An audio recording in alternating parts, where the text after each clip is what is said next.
ভারতের পশ্চিমবঙ্গে রাজনৈতিক পট পরিবর্তনের পর যে কোনো ধরনের অনাকাঙ্ক্ষিত পরিস্থিতি এড়াতে সর্বোচ্চ সতর্ক অবস্থানে রয়েছে বর্ডার গার্ড বাংলাদেশ বিজিবি। বিশেষ করে সীমান্ত গলীয় অবৈধ অনুপ্রবেশ বা পুশ ইন এবং মাদক ও অস্ত্র চোরাচালান বন্ধে জিরো টলারেন্স নীতি ঘোষণা করেছে বাহিনীটি। বিজিবি সদর দপ্তর থেকে সীমান্ত জুড়ে দিনরাত ২৪ ঘন্টা নিশ্ছিদ্র নজরদারির নির্দেশ দেওয়া হয়েছে। স্পর্শকাতর পয়েন্টগুলোতে বাড়ানো হয়েছে অতিরিক্ত সদস্য ও টহল দল।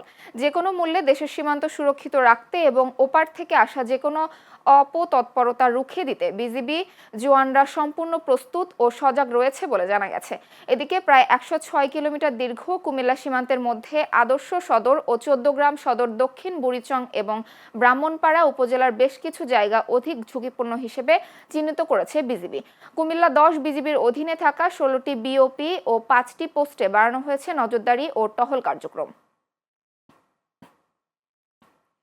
রাজধানীর পরিবেশ উন্নয়ন ও নগর সৌন্দর্য বৃদ্ধির লক্ষ্যে ঢাকা দক্ষিণ সিটি কর্পোরেশনের উদ্যোগে ১৯ নং ওয়ার্ডস্থ সবজি বাগান এসটিএস এলাকায় সৌন্দর্য বর্ধন ও ল্যান্ডস্কেপিং কাজের উদ্বোধন করা হয়েছে। আজ পুরাতন এলিফ্যান্ট রোডস্থ সবজি বাগান এলাকায় আয়োজিত এ উদ্বোধনী অনুষ্ঠানে প্রধান অতিথি হিসেবে উপস্থিত ছিলেন ঢাকা দক্ষিণ সিটি কর্পোরেশনের প্রশাসক মোহাম্মদ আব্দুস সালাম। এছাড়া অনুষ্ঠানে উপস্থিত ছিলেন ভূমি মন্ত্রণালয়ের সিনিয়র সচিব এএসএম সালেহ আহমেদ। এ সময় ডিএসসিসি প্রশাসক বলেন, রাজধানী ঢাকাকে একটি পরিচ্ছন্ন, সবুজ ও বাসযোগ্য নগর হিসেবে গড়ে তুলতে ধারাবাহিকভাবে বিভিন্ন উন্নয়নমূলক কার্যক্রম বাস্তবায়ন করা হচ্ছে। তিনি আরও উল্লেখ করেন যে নগরীর পরিবেশ রক্ষা এবং নাগরিকদের জন্য স্বাস্থ্যসম্মত পরিবেশ নিশ্চিত করতে এ ধরনের সৌন্দর্যবর্ধন কার্যক্রম গুরুত্বপূর্ণ ভূমিকা রাখবে। শহর আমার ঢাকা শহর, এই ঢাকা শহর আপনার ঢাকা শহর। এই ঢাকা শহরকে সুন্দর সুন্দর রাখতে হলে, পরিষ্কার পরিচ্ছন্ন রাখতে হলে আমাদের সবাইকে বদলাতে হবে। সেখানে আমরা ধানমন্ডির লেক সহ ঢাকা নগরে আমাদের দক্ষিণের বিভিন্ন সমস্যা নিয়ে ওনার সাথে আমরা আলোচনা করব। আফ্রিকার দেশগুলোর সঙ্গে সম্পর্ক জোরদারের লক্ষ্যে মরক্কোর সঙ্গে দ্বিপাক্ষিক সহযোগিতা বাড়াতে আগ্রহ প্রকাশ করেছে বাংলাদেশ। মরক্কোর শিল্প ও বাণিজ্য মন্ত্রী রিয়াজ মেজুর এবং অর্থনৈতিক অন্তর্ভুক্তি, ক্ষুদ্র ব্যবসা, কর্মসংস্থান ও দক্ষতা বিষয়ক মন্ত্রী ইউনুস সেক্কুরির সঙ্গে বৈঠক করেছেন পররাষ্ট্র প্রতিমন্ত্রী শামা ওবায়দ ইসলাম। রাবাতে মরক্কোর দুই মন্ত্রীর সঙ্গে বৈঠক করেন প্রতিমন্ত্রী। বৈঠকে বাণিজ্য, বিনিয়োগ, কৃষি, বস্ত্র, তথ্য প্রযুক্তি ও কৃত্রিম বুদ্ধিমত্তা সহ বিভিন্ন খাতে সহযোগিতা বৃদ্ধি এবং মুক্ত বাণিজ্য চুক্তি এফটিএ এর সম্ভাবনা নিয়ে আলোচনা হয়। এছাড়া প্রতিমন্ত্রী বাংলাদেশের উন্নত বিনিয়োগ পরিবেশ তুলে ধরে মরক্কোর ব্যবসায়ীদের বিনিয়োগের আহ্বান জানান। জবাবে দেশটির শিল্পমন্ত্রী ২০২৬ সালের শেষ নাগাদ বাংলাদেশে একটি ব্যবসায়ী প্রতিনিধি দল পাঠানোর আগ্রহ প্রকাশ করেন এবং দ্বিপাক্ষিক ভিত্তিতে ফসফেট সরবরাহে দ্বিমুখী সহযোগিতা জোরদারের বিষয়ে একমত হন। দেশে হামে আক্রান্ত হয়ে এবং হামের লক্ষণ নিয়ে আরও ১১ জনের মৃত্যু হয়েছে। তাদের মধ্যে ২ জনের হাম আক্রান্ত হওয়ার বিষয়টি পরীক্ষায় নিশ্চিত হওয়া গেছে। বাকি ৯ জনের মধ্যেও হামের উপসর্গ ছিল। স্বাস্থ্য অধিদপ্তরের তথ্য মতে এ সময় নতুন করে ৭৩ জনের শরীরে হাম শনাক্ত হয়েছে। সারা দেশে ১৫ মার্চ থেকে পর্যন্ত হাম ও হামের উপসর্গ নিয়ে মৃতের মোট সংখ্যা দাঁড়িয়েছে ৪৭৫ জনে। এর মধ্যে ৭৭ জন নিশ্চিতভাবে হাম আক্রান্ত হয়ে মারা গেছে। এ পর্যন্ত হামের লক্ষণ নিয়ে সবচেয়ে বেশি ১৫৮ জন ঢাকায় মারা গেছেন আর ৭৮ জন রাজশাহী বিভাগের। রাজধানীর পল্লবীতে দ্বিতীয় শ্রেণীর স্কুল ছাত্রী শিশু রামিসা আক্তার হত্যাকাণ্ডের তীব্র নিন্দা জানিয়ে দোষীদের দ্রুত শাস্তির দাবি করেছেন বিরোধী দলীয় নেতা ও জামায়াতে ইসলামীর আমির ডাক্তার শফিকুর রহমান। আজ ফেসবুকে দেওয়া এক পোস্টে তিনি একে নৃশংস হত্যাকাণ্ড আখ্যা দিয়ে অপরাধীর দৃষ্টান্তমূলক শাস্তি কামনা করেন এবং শোক সন্তপ্ত পরিবারের প্রতি সমবেদনা জানান। উল্লেখ্য, মঙ্গলবার পল্লবীর একটি ফ্ল্যাট থেকে রামিসার খণ্ডিত মরদেহ উদ্ধার করে পুলিশ। এ ঘটনায় প্রধান অভিযুক্ত জাকির হোসেন ওরফে সোহেল রানা ও তার স্ত্রী স্বপ্নাকে গ্রেফতার করা হয়েছে। মরদেহ ময়নাতদন্তের জন্য ঢাকা মেডিকেল কলেজ মর্গে পাঠানো হয়েছে। আনসার ও গ্রাম প্রতিরক্ষা বাহিনীর সদস্যরা সর্বোচ্চ পেশাদারিত্ব ও শৃঙ্খলা বজায় রেখে জনস্বার্থকে অগ্রাধিকার দিয়ে দায়িত্ব পালনে সচেষ্ট থাকবেন বলে আশাবাদ ব্যক্ত করেছেন রাষ্ট্রপতি মোহাম্মদ শাহাবুদ্দিন। আজ বাংলাদেশ আনসার ও গ্রাম প্রতিরক্ষা বাহিনীর ৪৬তম জাতীয় সমাবেশ ২০২৬ উপলক্ষে দেওয়া এক বাণীতে তিনি এ আশাবাদ ব্যক্ত করেন। রাষ্ট্রপতি বলেন, সরকারি বেসরকারি স্থাপনার নিরাপত্তা, দুর্যোগ মোকাবেলা ও যানজট নিরসনে এ বাহিনী নিষ্ঠার সঙ্গে কাজ করছে। এছাড়া বিনামূল্যে কারিগরি প্রশিক্ষণের মাধ্যমে দক্ষ মানব সম্পদ ও আত্মকর্মসংস্থান সৃষ্টিতেও তারা ভূমিকা রাখছে।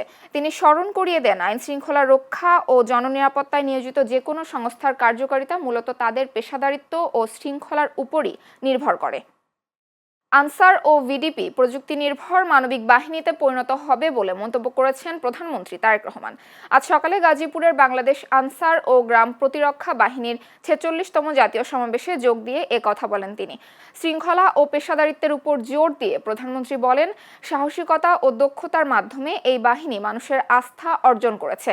প্রধানমন্ত্রী জানান, বর্তমানে 47টি ব্যাটালিয়নের মধ্যে 16টি পার্বত্য চট্টগ্রামে নিয়োজিত থেকে সম্প্রীতি রক্ষায় কাজ করছে। এছাড়াও 52,000 অঙ্গীভূত আনসার সদস্য গুরুত্বপূর্ণ অবকাঠামো নিরাপত্তায় নিয়োজিত। বাহিনীটিকে আধুনিক করতে গৃহীত পদক্ষেপগুলো তুলে ধরে তিনি বলেন, সঞ্জীবন প্রকল্প, আনসার ভিডিপি উন্নয়ন ব্যাংক এবং এভি জবস পোর্টালের মাধ্যমে দেশি বিদেশি কর্মসংস্থানের সুযোগ সৃষ্টি করা হচ্ছে। আনসার ও ভিডিপি সদস্যগণ সামাজিক সচেতনতা সৃষ্টি, দুর্যোগ ব্যবস্থাপনা এবং প্রযুক্তি নির্ভর সেবা প্রদানের মতন গুরুত্বপূর্ণ ক্ষেত্রেও সক্রিয় অবদান রাখছে। উপস্থিত আনসার ও ভিডিপি সদস্যবৃন্দ, দেশের আভ্যন্তরীণ নিরাপত্তা রক্ষায় আনসার ভিডিপির যথেষ্ট অভিজ্ঞতা রয়েছে।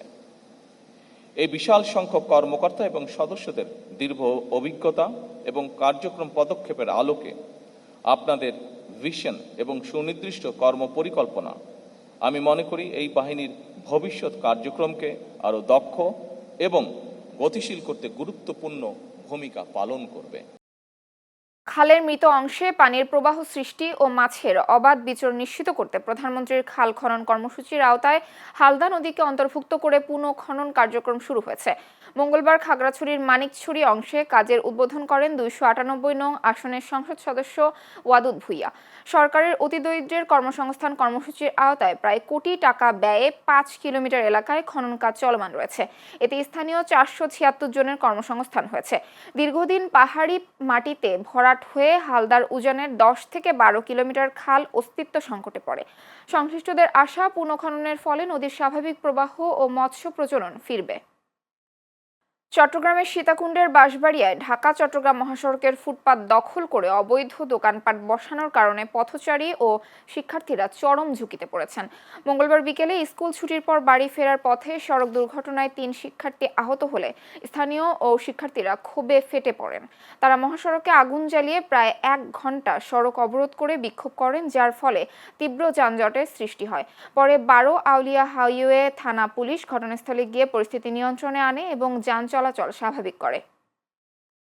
ঢাকার ধামরাই উপজেলার কুল্লা ইউনিয়ন পরিষদের ভিত্তিপ্রস্তর স্থাপন ও কুল্লা সরকারি প্রাথমিক বিদ্যালয়ের 3 তলা ভবন নির্মাণ কাজের উদ্বোধন করা হয়েছে।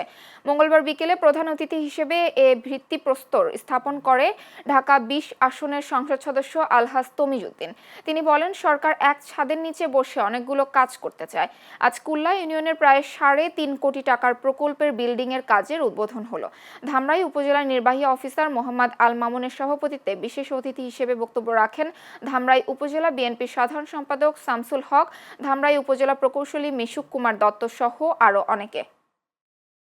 নরসিংদী জেলা পর্যায়ের কার্যক্রমের অগ্রগতি পর্যালোচনা ও করণীয় শীর্ষক অর্ধবার্ষিক সমন্বয় সভা অনুষ্ঠিত হয়েছে। মঙ্গলবার বিকেলে জেলা প্রশাসকের সম্মেলন কক্ষে গ্রাম আদালত প্রকল্পের আওতায় এ সভার আয়োজন করা হয়। সভায় প্রধান অতিথি ছিলেন জেলা প্রশাসক ইসরাত জাহান কেয়া। স্থানীয় সরকারের উপপরিচালক নাদিরা আক্তারের সভাপতিত্বে নরসিংদী প্রেস ক্লাবের সাবেক সভাপতি নুরুল ইসলাম, জেলা গ্রাম আদালত প্রকল্প ম্যানেজার আহসানুল হক মিটন সহ জেলার 71টি ইউনিয়ন পরিষদের সহকারী গণ সহ উপস্থিত ছিলেন। আশুলিয়ার ইপিজেড এলাকায় বকেয়া বেতনের দাবিতে বিক্ষোভ করেছেন সাধারণ শ্রমিকরা। তবে পুলিশ প্রশাসনের বাধার মুখে সেই অবরোধ বাস্তবায়ন করতে পারেননি শ্রমিকরা। তাদের অভিযোগ, গত 8 মাসের বেতন বকেয়া রয়েছে। দীর্ঘদিন ধরে কাজ করলেও তাদের ন্যায্য পাওনা পরিশোধ করা হচ্ছে না। বারবার আশ্বাস দেওয়া হলেও কর্তৃপক্ষ বেতন পরিশোধে কোনো কার্যকর পদক্ষেপ নেয়নি। এদিকে শ্রমিকদের আন্দোলনের খবর পেয়ে শিল্প পুলিশ ও আইন শৃঙ্খলা বাহিনীর সদস্যরা ঘটনাস্থলে পৌঁছে পরিস্থিতি নিয়ন্ত্রণে আনার চেষ্টা করেন। দাবি আদায় না হওয়া পর্যন্ত আন্দোলন চালিয়ে যাওয়ার হুঁশিয়ারি দিয়েছেন শ্রমিকরা। ধান, সরিষা ও দুগ্ধ উৎপাদনের জন্য বিখ্যাত পাবনার ভাঙ্গুড়া উপজেলা আম ও লিচু চাষে বেশ পিছিয়ে। স্থানীয় ভারী দোআঁশ ও এঁটেল মাটি ফল চাষের অনুপযোগী হয়। এখানকার চাহিদার প্রায় 90% আম লিচু আসে রাজশাহী, চাঁপাইনবাবগঞ্জ, নাটোর ও নওগাঁ থেকে। বাইরে থেকে আমদানির কারণে ভাঙ্গুড়া বাজারে দেশি লিচু প্রতি শতক 250 থেকে 300 টাকা এবং আম 60 থেকে 120 টাকা কেজি দরে বিক্রি হচ্ছে। তবে বাড়তি দাম দিয়েও অনেক সময় পাকা ফল মিলছে না বলেও ক্রেতাদের অভিযোগ। কৃষি বিভাগ জানায়, মাটির সমস্যার পাশাপাশি ধান, সরিষা ও দুগ্ধ খামারে অধিক লাভ হয়। স্থানীয় কৃষকরা ফল বাগান করায় আগ্রহী নন। পাবনার সাথিয়ায় নারী খামারিদের দক্ষতা উন্নয়ন নিয়ে ব্র্যাক ডেইরির উদ্যোগে প্রশিক্ষণ কর্মশালা অনুষ্ঠিত হয়েছে। বুধবার সকালে সাথিয়া উপজেলা পরিষদ হলরুমে ব্র্যাক ডেইরি অ্যান্ড ফুড প্রজেক্টের আয়োজনে এই কর্মশালা অনুষ্ঠিত হয়।